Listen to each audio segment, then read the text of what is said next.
All right, everyone, let's talk about United Airlines, basically the airline company here that has been booming after its earnings report, right? We had a surprise here, or rather, a report presented here with earnings per share above market expectations. The market estimated $3.17, but $3.33 was presented. In the current market scenario, the overall sentiment regarding the stock is quite positive, indicating a favorable outlook.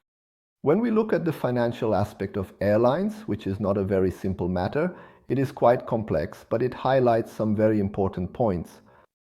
Working close to 15 billion in revenue, this is a very strong point for the company with 14.8 billion in revenue, a growth of 2.5% year over year.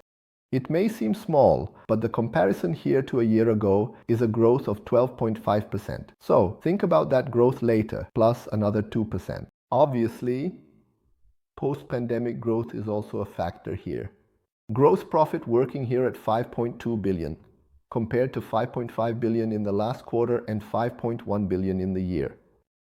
In the past, we have here a net profit of around 1 billion below the previous quarter and below a year ago, and earnings per share of 2.9 billion compared to 3.96 and 3.42 from a quarter ago and a year ago.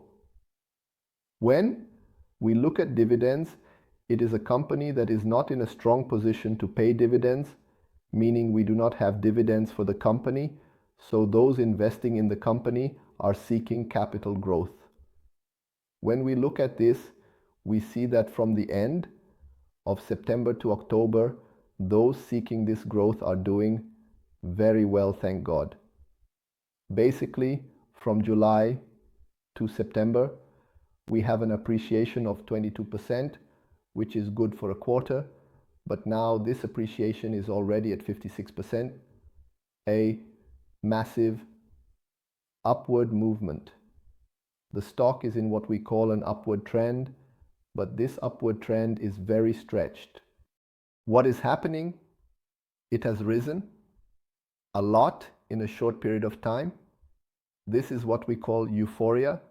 The stock rising too much in a short time means it could correct at any moment. And this correction, due to the fact that it has risen very significantly, could hurt if you are thinking of entering now. There is still about a 30% space for correction, up to the average of 21%. It's basically a very good stock making a strong move here after breaking through the $61 price level, which it hadn't surpassed since March. However, since it has stretched too much, we are quite cautious about a new entry. The ideal would be to wait for it to correct to the moving averages to make a slightly safer entry. With that, we have United Airlines, presenting good numbers, pleasing the market, and its stock skyrocketing.